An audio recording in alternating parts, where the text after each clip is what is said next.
What's up? I'm Dan Fredenberg. I'm here today with Andrew Kuntzman, and this is another Chance Encounter. Hey, what's up? I'm Dan Fredenberg. I'm a commercial real estate guy. I'm from the internet. You and your body need entertainment. And this message is for Dan Fredenberg.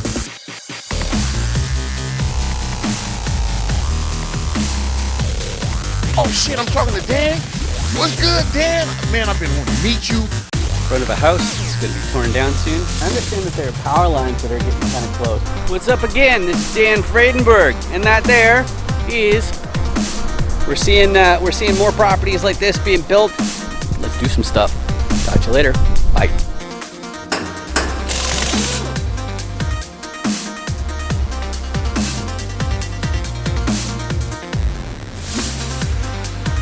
How you doing today, Andrew?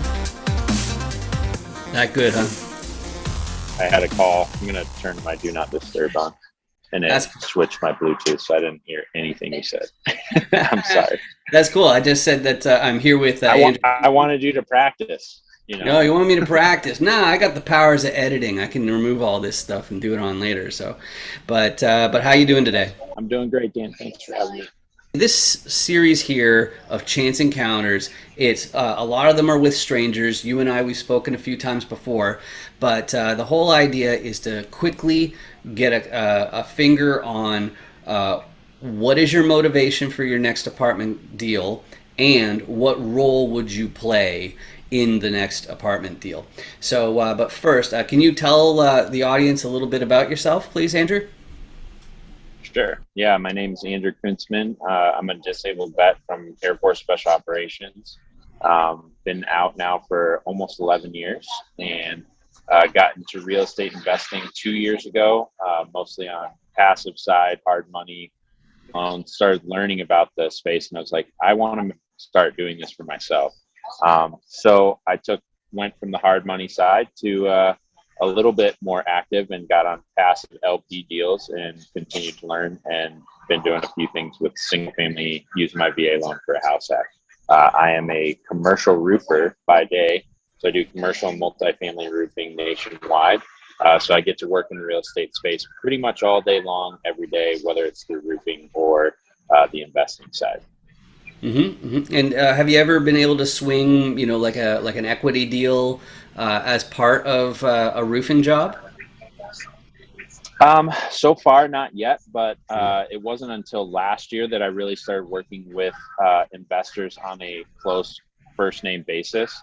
I realized I was separating the two entities far too much, and really started developing that the beginning of COVID, and have continued to grow that, and really added that due diligence and more consultant side of things with the roofing aspect. So I am doing several projects out of state with multiple different apartment syndicators, and really enjoyed learning and trying to figure out what the best fit is in all of that space.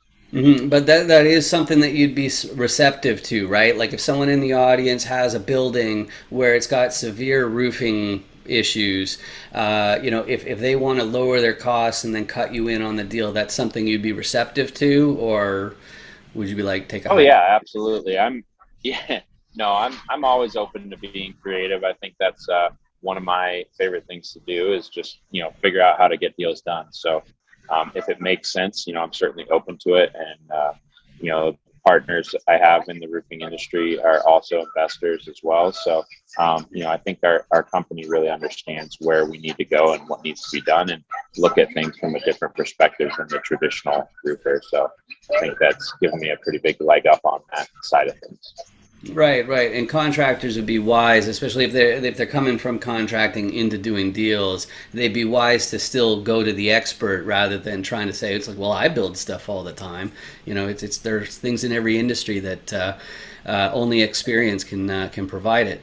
But the next segment, this is where it starts being more like a game show, which is where I start sharing my screen, and we're talking motivations here. So the problem I found is that a lot of people don't know what role they'd actually play necessarily in an apartment complex deal, but they just know that they want to get in on that wealth or whatnot. So I found that if I go by their motivation instead, then that at least they do know. So I've broken it down to 5 reasons. The first one is that they're looking to preserve their purchasing power from inflation. They're concerned that whatever nest egg they have is going to deteriorate and erode due to inflation. The second reason is mine, which is trading time for wealth. As a high earner in tech, I could just take a salary and then pay income tax on that income and then invest it. But if I actually want to co-GP and have my effort rewarded in the form of wealth, then this makes a lot more sense. And multifamily, I think, is a great opportunity for that. The next reason is to fast track the retirement. That means you have some sort of savings that you can work with, but you basically want to have a hand in, like basically you don't trust the banks, right? So, but the next one is basically unbridled ambition. It's they don't, if they see somebody with a huge yacht, they think I need a bigger yacht. And basically, it's the type of person who just wants to buy their whole hometown. They got some sort of chip on their shoulder or whatever. Who cares what the reason is? They just have to have the billions. And the last reason is because they have some sort of irrational need to help tenants. And I'm not saying that irrational is bad, okay? I'm just saying that they're not focused on squeezing every last penny of profit out of the project. They're, they have some sort of social group that they care about more, and so they're going to put in some extra effort because of it. So of those 5 motivations, like what mixture of those best describes you, would you say, Andrew? Man, I'd certainly say I have a combo. I want to preserve the wealth. I realized that I was similar to you. I was making a good income, but what was I really doing with it? So I think that's probably was my first main driver. But I also just realized, the value of my time and what I could do within the industry. So yeah, I think I kind of put a few of those pieces together, and I've really enjoyed seeing where that morphs into, and a little bit here, a little bit there, and really enjoying the process so far. Awesome. And the next thing that I have is the actual roles, which were on that first slide, but I put that into a die. And that helps you remember that there's only 6 of them. That's the nice thing. But it also helps me introduce myself. So what I tell people is I'm a repositioner. And what that means is that I find the properties that I think that there is upside on in some way. In other words, it's not its highest and best use. And we're trying to find, okay, which one has the most opportunity if it's added to our portfolio. So acquisitions is definitely part of that. Now, because I'm from the internet, though, one thing I'm going to need somebody to take care of operations, because I'm not going to be there collecting rents, unclogging toilets, but I am going to be. I got these $100 bills going down the toilet here. Yeah, I see those. Yeah, to show that you got a business going on, and how like everything like that is always conservation. So good operations are very important, especially if you're from the internet. But the easiest way to find upside, though, is in a property is to go to a contractor and make it nicer and hope that your camera finally gets into focus and gets its act together. But anyway, so you get a contractor to make it nicer, right? You get a contractor. Maybe if I do this first. There you go. That's whoosh. This thing is not getting its act together. All right. Well, anyway, you get a fuzzy contractor to fix up some things. And then that way you can charge more in rent because it's a nicer place. People like living in nicer places where they can see.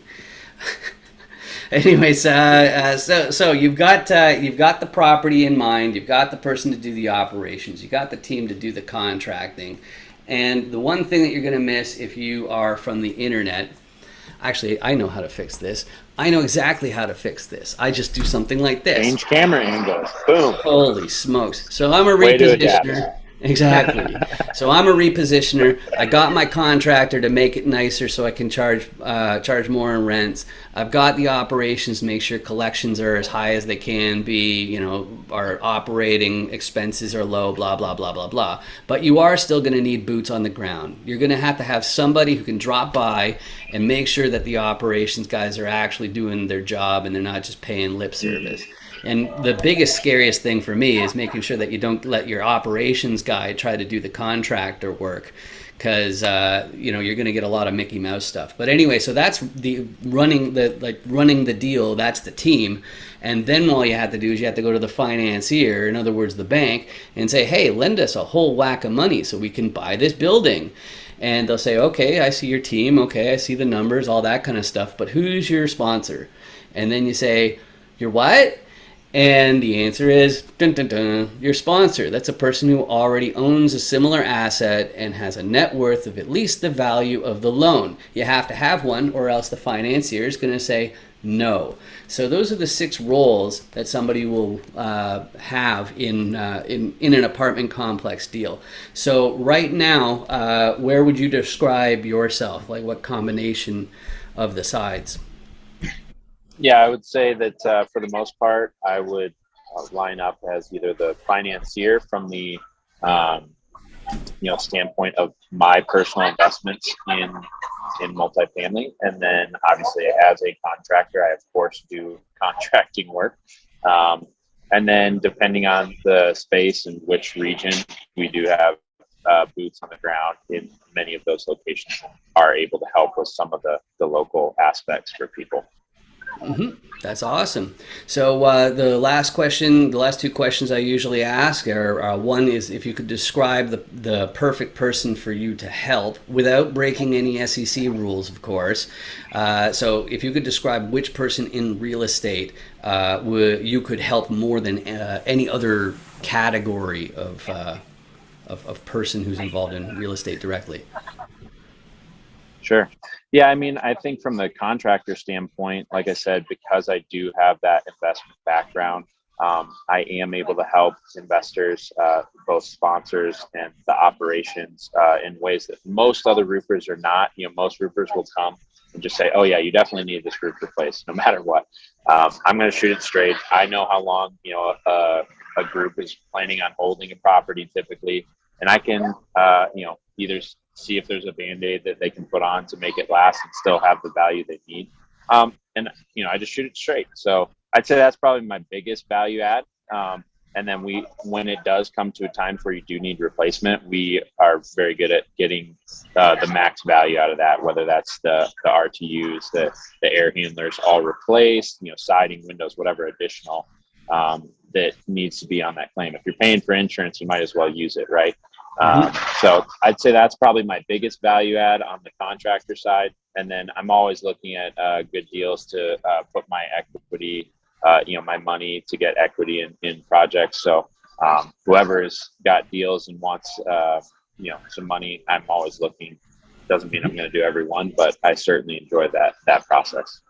All right, awesome. And speaking of which, what is the best way to get a hold of you, or if you have like any kind of content that's regularly going out, like where can you find that? Is it on LinkedIn or is it something else? Yeah, I'd say LinkedIn's probably my biggest thing. You can see some of our roofing projects. You can see, my weekly posts, and my email is andrew.kuntzman@littlewhaleinvestments.com. Those are probably the 2 easiest ways to get a hold of me at this point. There may be more in the future, but that's the best for now. All right, awesome. We still have a little bit more time, so the only other question I can think of is if you have a buy box, geographic and unit count, something like that. That'd be a What neat does that thing. mean? So yeah, I'm just saying like if you're particularly interested in one type of property, like let's say like 100 units, and within certain geographic areas, are there any particulars you can think of as far as something that's inviting, or is it more if there's a roof angle to the property that you'd be more interested in it? Um, Honestly, I don't know. I was thinking though, the other way that I do tend to find value and add value is, obviously I'm seeing somewhat dilapidated properties, and so I can see, like, for example, we have a project right now for one of our clients. They're trying to buy the property, and it needs almost $1 million worth of roof and HVAC work. and the sellers are not budging on the price. So, I can often see that that's going to fall apart, and then talk to anyone within the network and see if they're interested in, taking over that contract, things like that. So that's been another big avenue that I'm seeing a lot of deals off market, or, before they fall through or come together. I may see those before. So, yeah. Is there anything preventing you from like if you were about to buy a property and then you weren't on the team that actually closed it? Is there anything preventing you from turning around to the next owner and say, "Hey, I happen to know for a fact that you need this, this, this, this." It's like, is that okay? Is that like, I don't know, Yeah. yeah. Yeah. I mean, I lost almost a $20 million claim, 151 apartment buildings during COVID. And I won't mention who it was, but they ultimately, in my opinion, did some stuff that was not right. The roof, the HVAC, paint, several other things need to be done. They hired a consultant in order to say, oh yeah, all this stuff is fine. They hired a consultant that has no expertise in that area, and they then presented it in the sale of that 151 buildings, that it was completely fine. So yeah, I am currently in talks with the owners now, saying, hey, I worked with the previous owners. I thought we were going to be doing this project. They decided to sell you this project for $435 million, and they left 20 million of damages off and said everything was fine. Wow. So yeah. So do you mind if I use that for realestateisascam.com? Because that's intense, bro. Sure. Yeah, absolutely. That's fine. Awesome. Well, thank you so much for your time today. That's it for this chance encounter. Please tune in again and check out Andrew on his LinkedIn. I'll put some links in the comments and all that kind of fun stuff. All right, thanks. Sounds good.